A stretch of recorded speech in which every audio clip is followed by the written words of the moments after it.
Um, First of all, thank you all so very, very much for coming today. My name is Dangle, Orians. I'm the Visual Arts Coordinator here at Real Artways.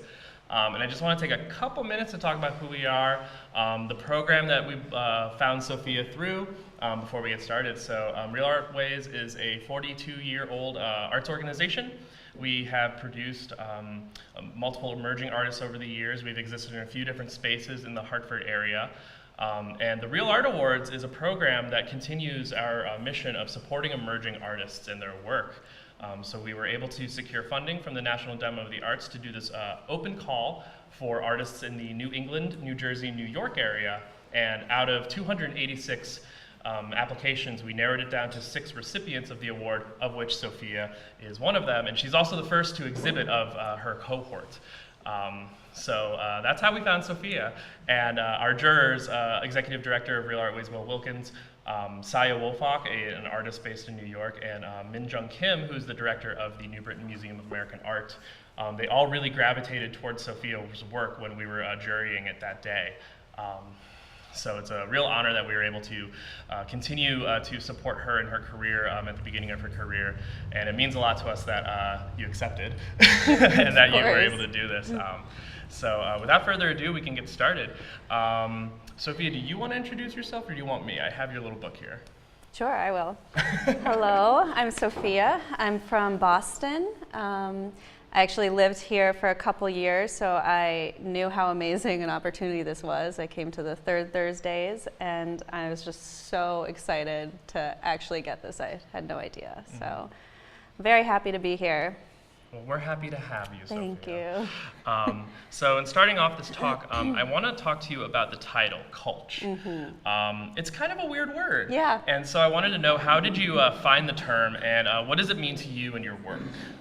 Okay, well, I want to start off with a quote. So, Cultch means to accumulate small items of little value. And I found this really great quote that really embodies what the word means for me. It's by Louise Dickinson Rich, We Took to the Woods, written in 1942. So, I'll read this.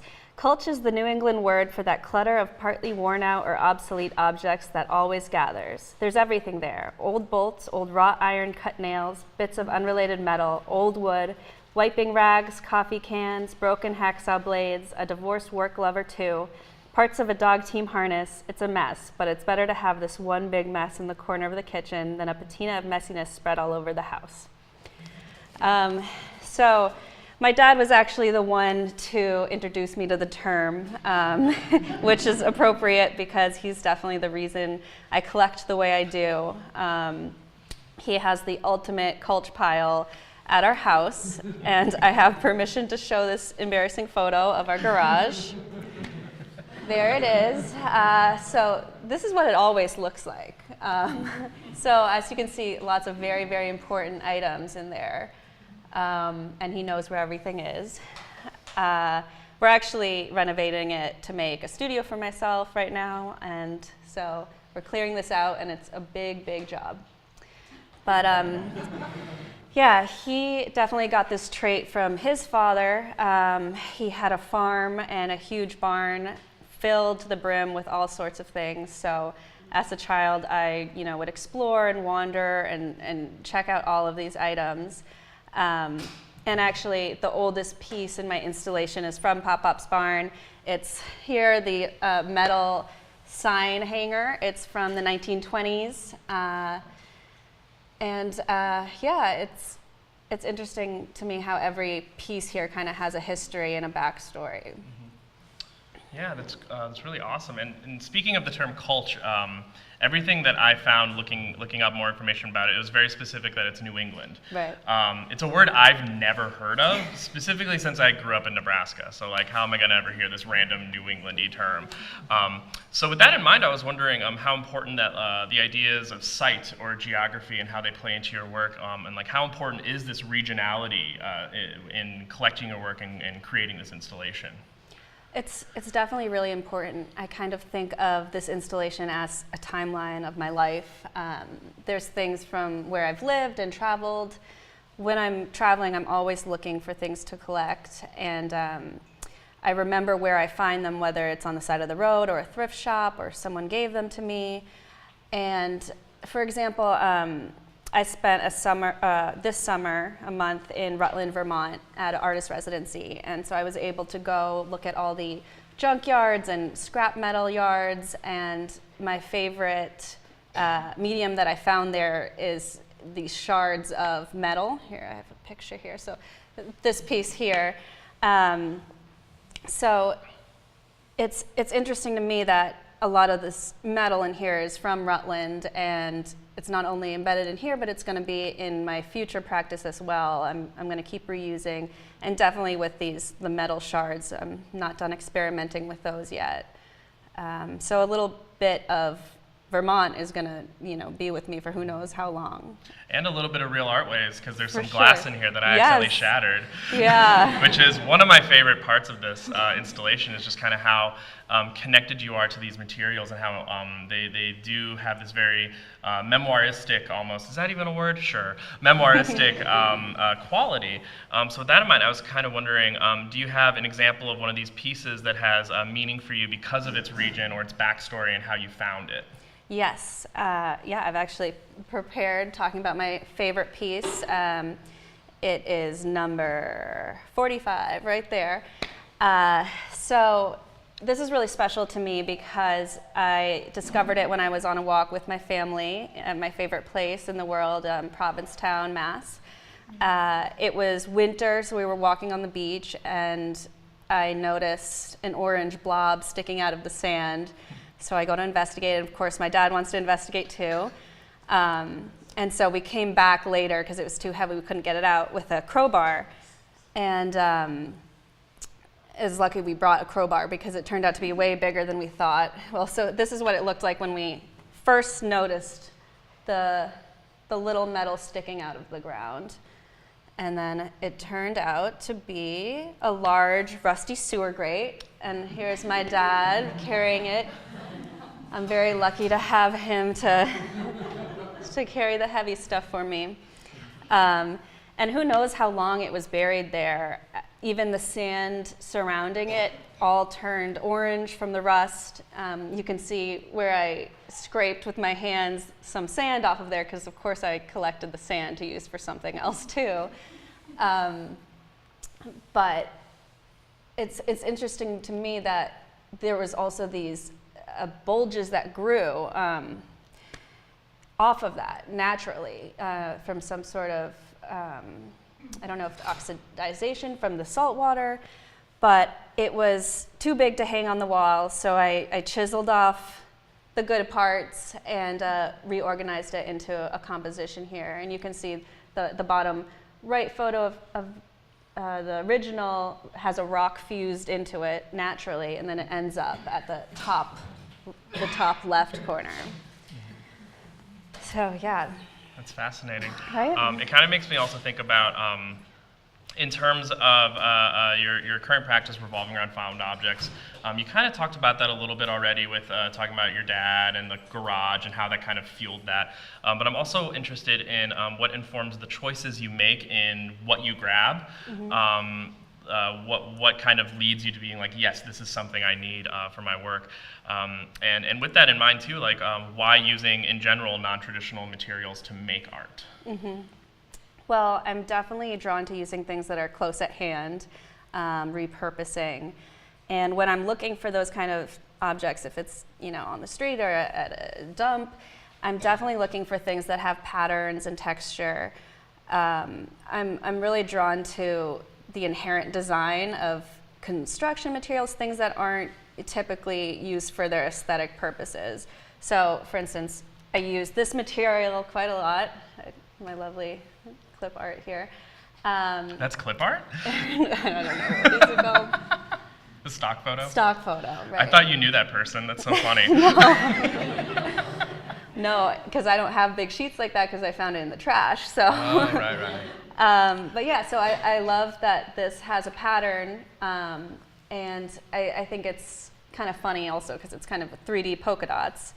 And so I've reused this many times. Here are some installations. It's funny, they move in the wind and do a funny little dance, and it's just kind of completely completely unexpected from what they were originally intended for. Very cool. And with these images, we see your work outside in the environment.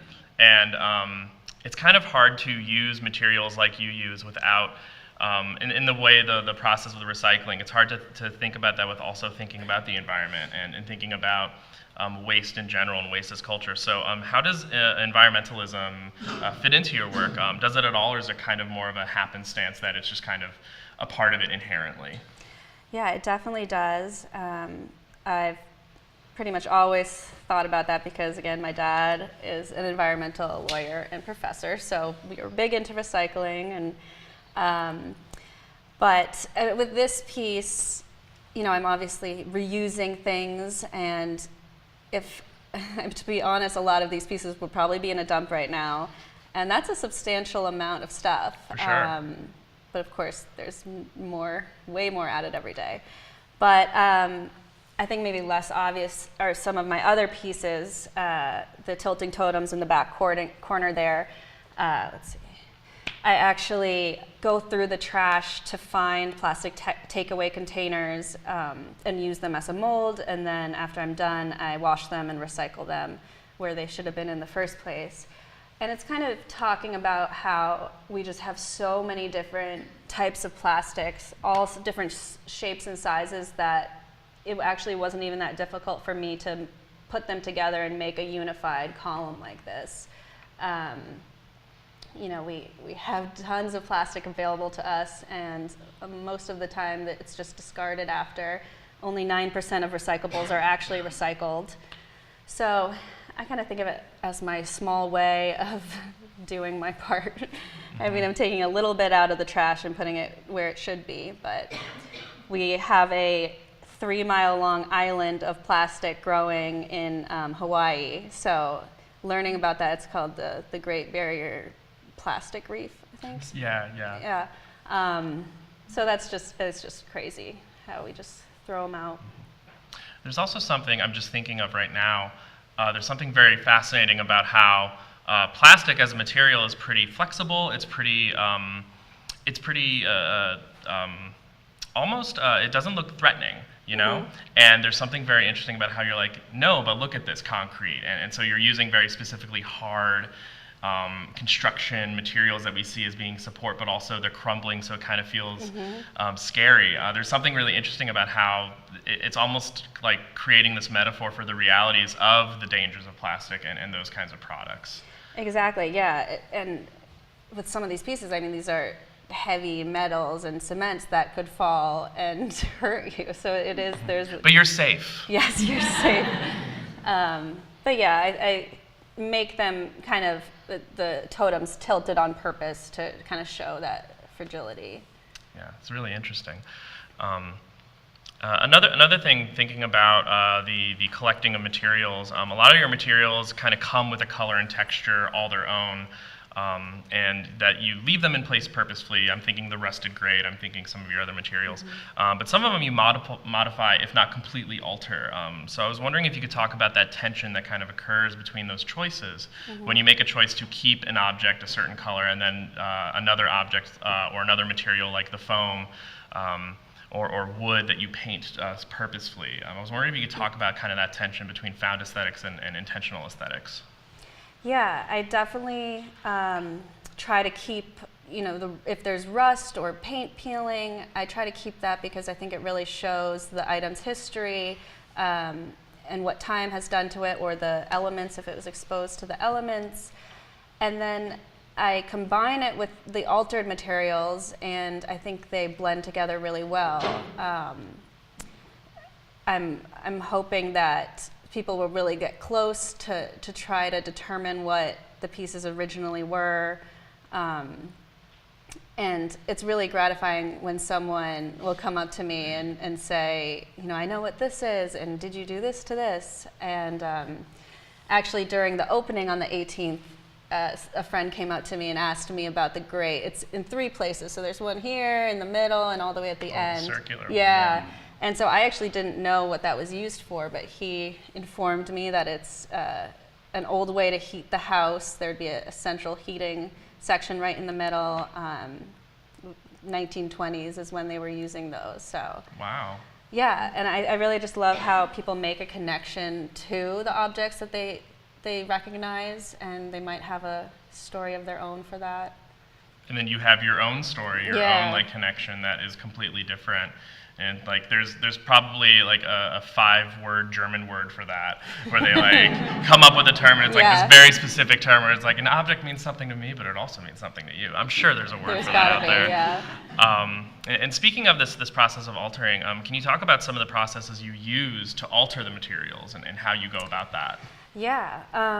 So one of the things I do quite often in this body of work and in several others are the cardboard honeycomb patterns you'll see. I mean, all throughout. But I use a blowtorch to singe the top, and it will actually reveal the negative of the honeycomb pattern. And actually, if you get close to it, you can smell it. So I love bringing another of the 5 senses in there that isn't usually associated with art. What else I do? I'm really attracted to porous materials, so you'll see a lot of the grids here. This is the perfect square grids. Those are louver, so that's the screen that goes on top of lighting in commercial buildings and hospitals and whatnot. And I use a lot of net and wire, so I really love pushing mediums through those holes, and while they're liquid, you know, they'll ooze out and then eventually harden, whichever way gravity pulls them, and make a new form that's pretty biomorphic coming from this sharp, rigid pattern. I think it's kind of interesting to make such an organic shape afterwards. Yeah, lots of the like dripping silicone pieces. Those are Yeah. some of my favorite. Me too. I remember when we visited the Webster Yeah. House. Yeah, and I saw those kind of in person for the first time. It was so interesting to see how fluid and viscous they felt, yet I knew they were solid, yet they were also gridded. I have a question that I just came up with right now. Okay. And it falls along this line. We're talking about using materials to make new things, using one thing to create this other thing, but then also creating, but also keeping the original. We see it a lot with some of your cast pieces. You'll cast something out of a material, but then keep the original material.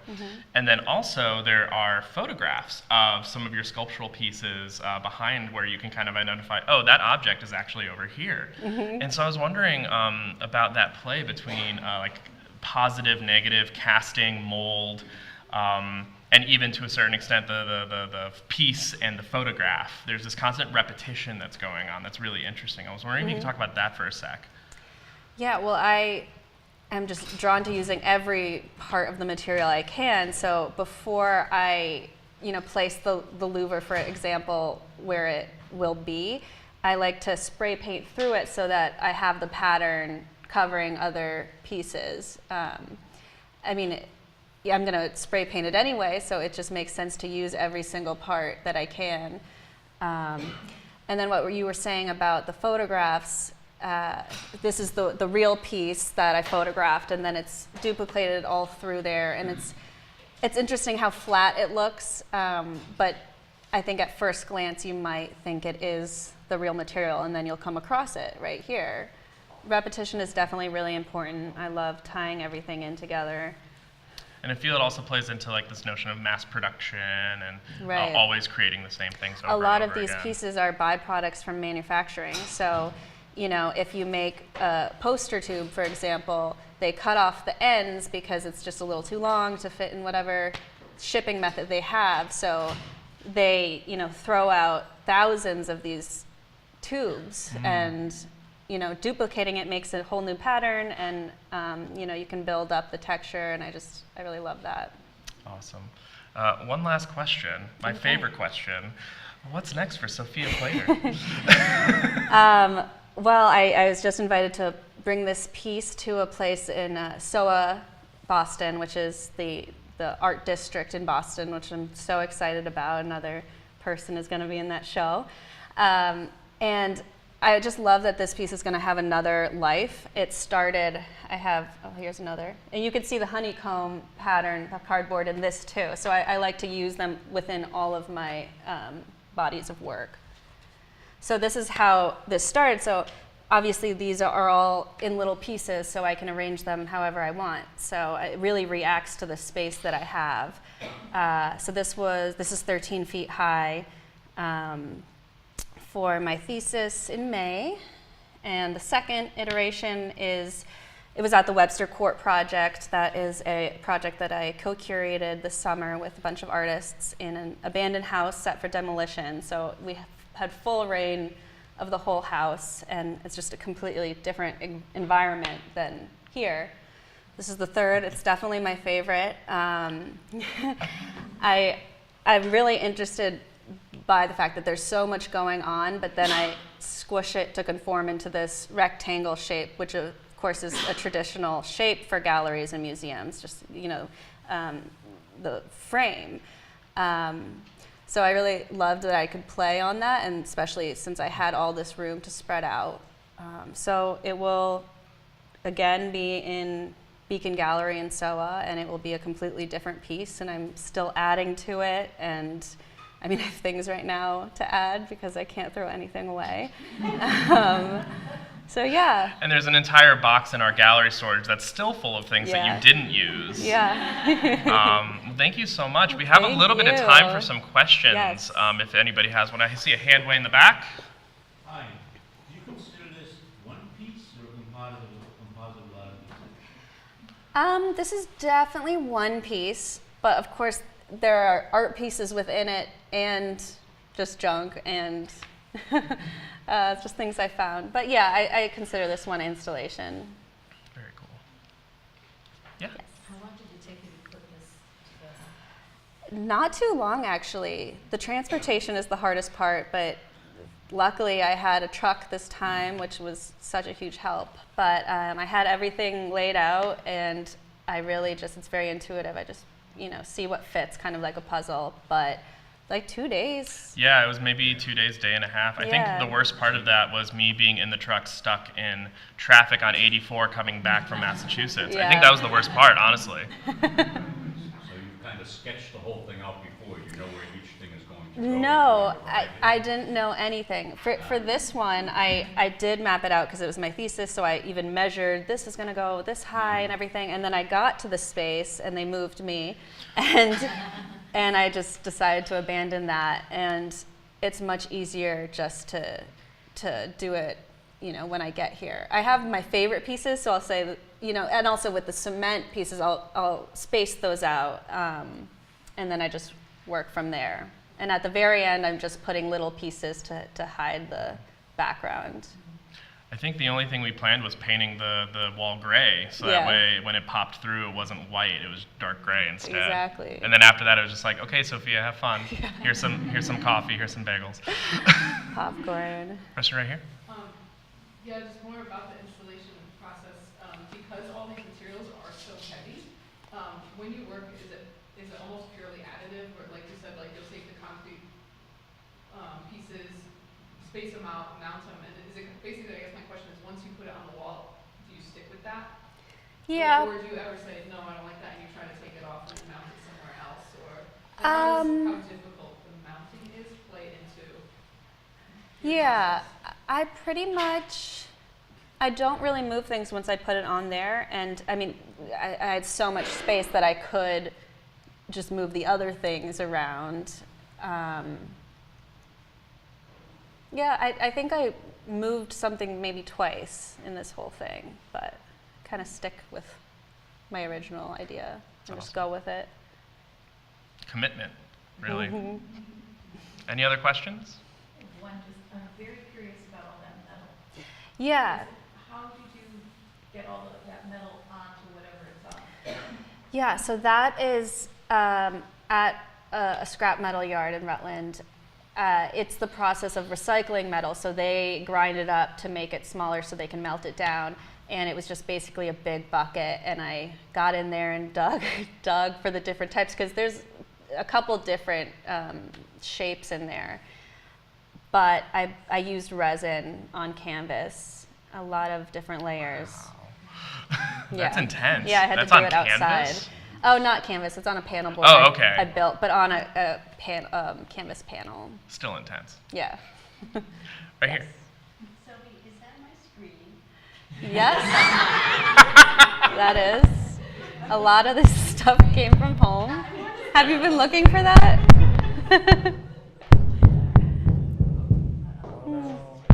It's the ghosts again. Yeah, I can turn my It's okay. Okay. Bernardo to the rescue. We can answer a question well. Okay. Yeah. Cool. Right here.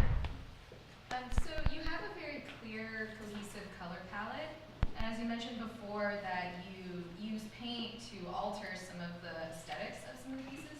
Do you ever consider stemming into other colors, or do you very specifically choose these like natural colors?